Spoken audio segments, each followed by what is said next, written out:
Hi, my name is Layton. I am an intuitive and a mystic, and everything that I do in my work is through the lens of Anthroposophy, using the system of spiritual science, which is really what Anthroposophy is. But for those of you who have maybe never heard of Anthroposophy before or never read the work of Rudolf Steiner, I figured that I would just put a little video out there to kind of give some context and just a little bit of background on what exactly I'm talking about. So Rudolf Steiner was a really incredible mystic, clairvoyant, occultist of the early 20th century. So he founded Anthroposophy in 1912. And before we get into anything that makes this sound culty or anything along those lines, I just want to go ahead and say that when I say that he founded Anthroposophy, I am not claiming, in fact, not even making anything close to the claim that Rudolf Steiner made up any of this work. He tapped into certain truths about the spiritual world that some of which had already been discussed by other mystics and occultists and were kind of already a known reality. However, he built upon them then with his own experiences, and as a true scientist does, he worked to understand them. So he wasn't just going into it to have these chaotic, random experiences for the sake of escapism or for the sake of feeling out of body or whatever, as sometimes people do.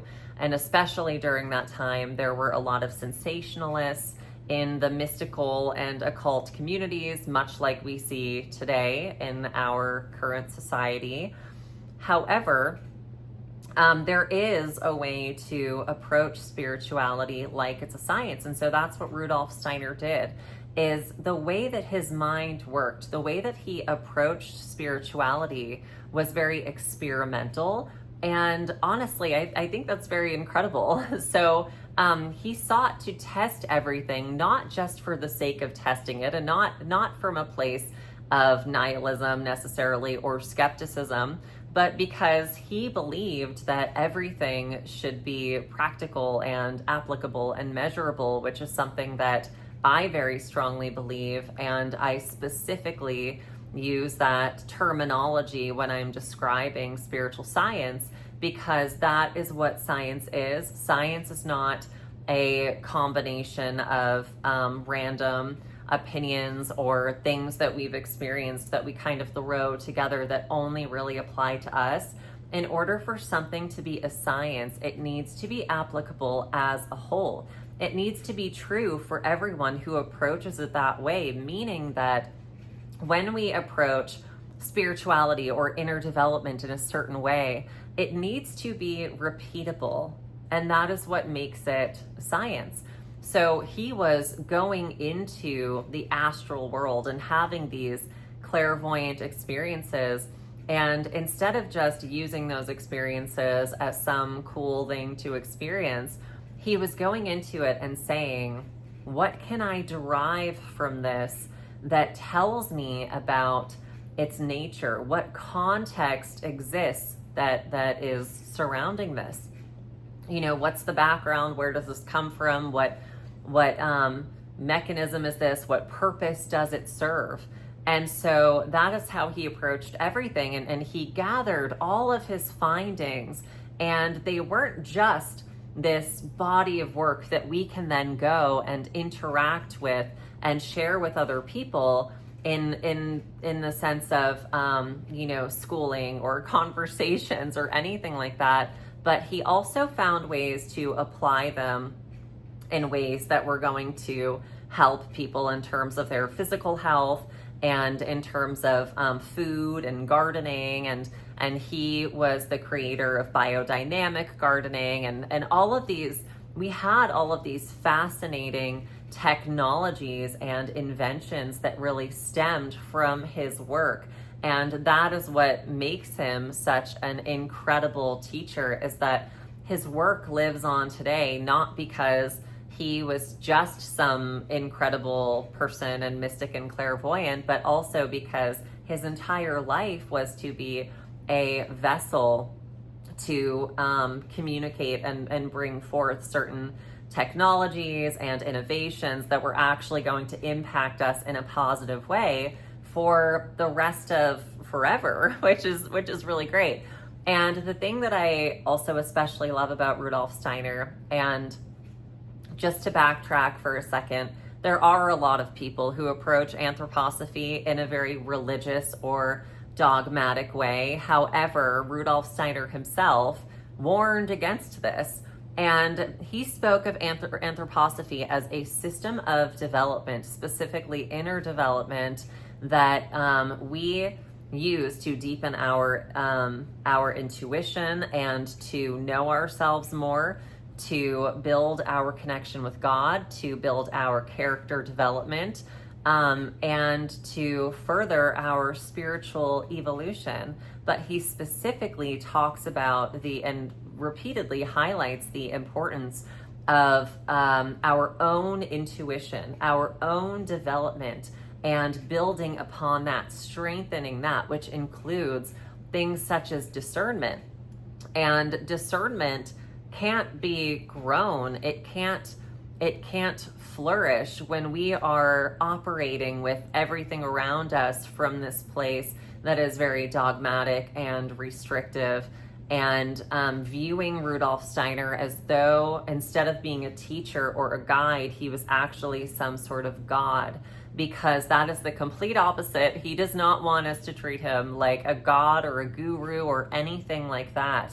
Instead, the entire goal, and the goal when we interact with any teacher, is to come back to ourselves, to the God within us, to the truth within us, to awakening Sophia within us. So anthroposophy is Anthroposophia. It's the journey of the human being back into the wisdom of Sophia.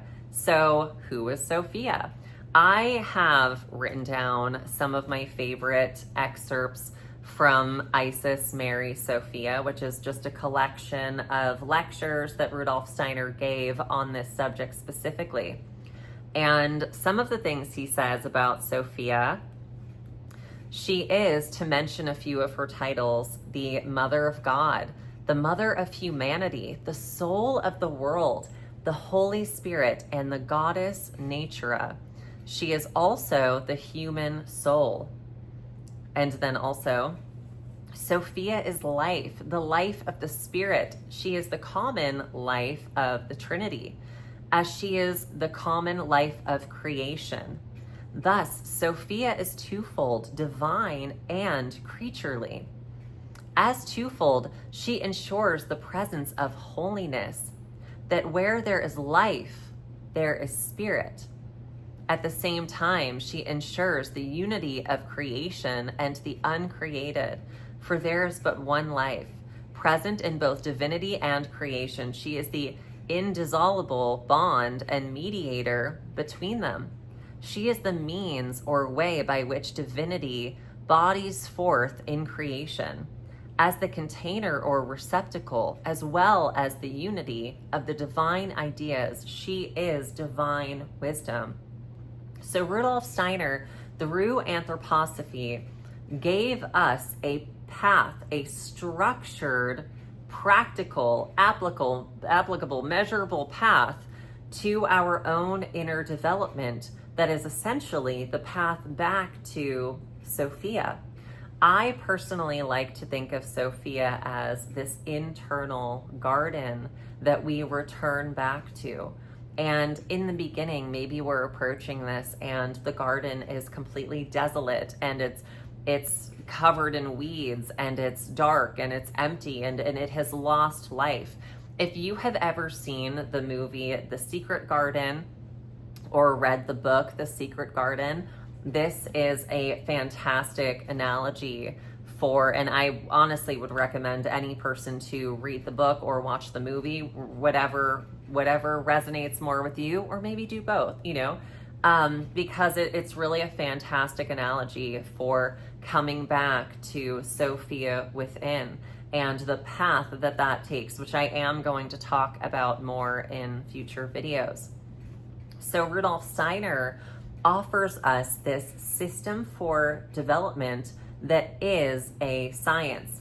And it's not just the development in the sense of showing us how to awaken certain clairvoyant senses and awaken this divine inner wisdom and become superhuman in the sense of developing these higher cities and all of the cool spiritual things that come out of this inner development.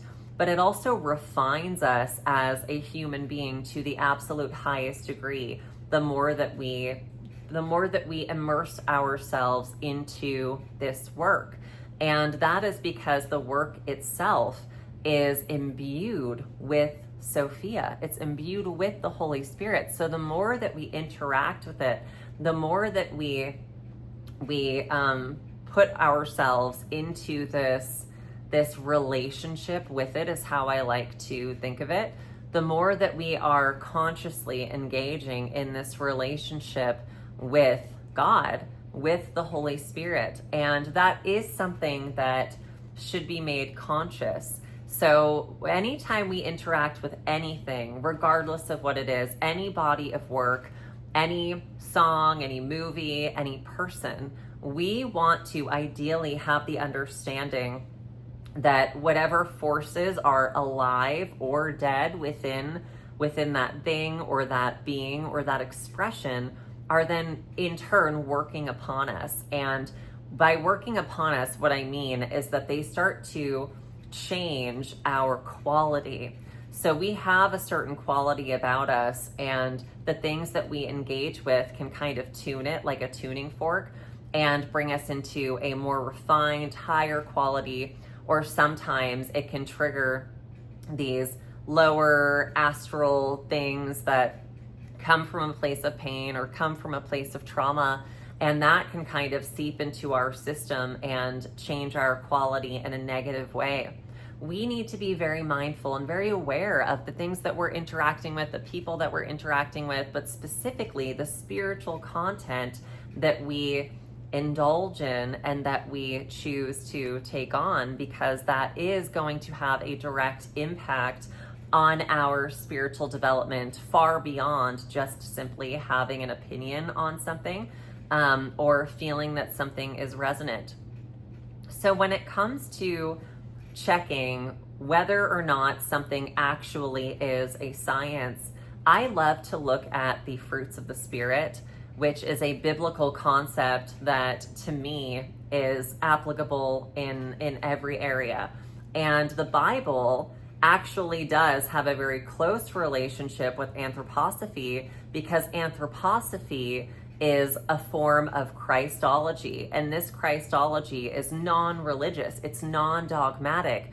And just as we are returning to this inner wisdom and we are awakening Sophia within us, so is there also this holy marriage happening within us, where we are then awakening the Christ impulse within us, which is to say that instead of viewing Sophia and Christ as these external deities that we have no real personal connection to or personal relationship with, we are then recognizing that they are forces that exist within ourselves, and that we actually have the ability to not only connect with these forces, but to connect with them in a way that permeates our entire being and actually aids in our evolution. So Christ is a very important figure in anthroposophy as well, and the mystery of Golgotha is very important in anthroposophy, because it is the understanding that Christ is a figure that that sets the standard for what is attainable within all of us. And that is the perfection of the human form, not the escapism of the human form, not the dissociation of the human form, but the perfection of it, which doesn't come through perfectionism. It doesn't come through escapism or through dissociation or through or through just detaching from the human body. It actually comes through embodying everything within us to a degree where we begin to own everything within us, whether or not we have moralized it or understood it to be good or bad. We begin to own it in a way that is so honest and so truthful that we can't help but to connect to a higher part of our being, because that's what truth does. And once we do that, all of the things that are not us, that we may be identified with before, but we were trying to run from and trying to hide from, that begins to fall away because it's not part of that truth. And this is what helps us to become more refined. And this is also part of a process known as the etherization of the blood, which is the spiritualization of the human form. And so we have this experience where Christ is activated within the heart. And as I was saying, there's this holy marriage happening where we want to marry Sophia and Christ in the heart and have this experience where we are coming back to the physical body. We are coming back to our inner wisdom. They are one and the same. And so the etherization of the blood, which is the spiritualization of the human form, is when we start to begin that process, and we are intentionally every single day in different ways positioning the heart towards Christ, positioning the heart towards Sophia. Because every day, regardless of what we are doing, we are positioning our heart towards something. Is it to a celebrity? Is it to our own past, our own trauma, and the memories that we have of certain things that maybe haunt us? Is it to our relationship? Is it to our hopes and our fears? We're positioning it to something. And whatever we position it to, we pull like a magnet more of that into it. And that is either going to etherize our body or spiritualize our form in a higher way, which is to say, to spiritualize it according to Christ and Sophia, or we are going to pull in so much pain and trauma and so much that fuels the not self, that fuels everything that we're not, that we begin to build that up within us instead. In place of spiritualizing the form, we begin degrading it. And I like to call that reverse etherization for clarity, because I think that it makes a lot of sense and helps explain that experience a little bit more.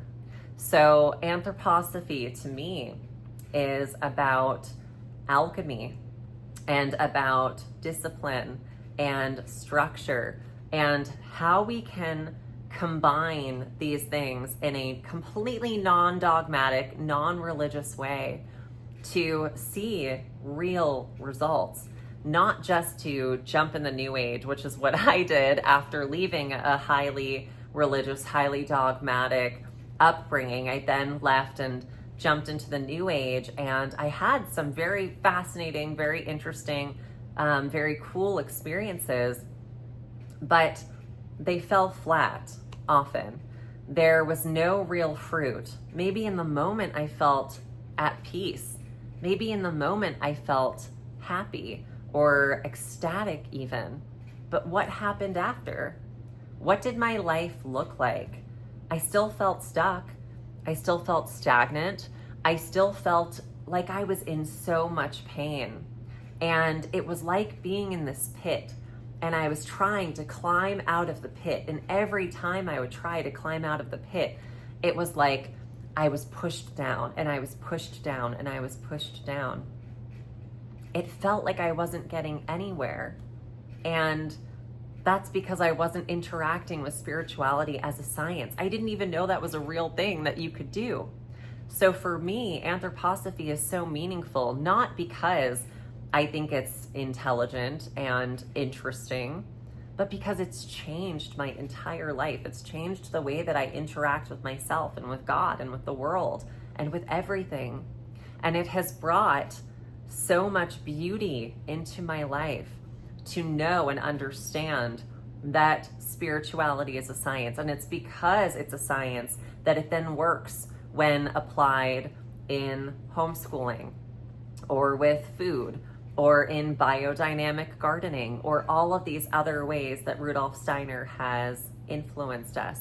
So there is so much more that I could say on this topic, but I wanted to keep it very brief, largely because I didn't want it to come off as convoluted or too confusing, and I have the ability to talk forever on a myriad of topics, so I didn't want to get on any irrelevant side tangents. But if there's anything else that you would like more clarity on, please feel free to let me know, and I hope that this video helped, even if just a little bit.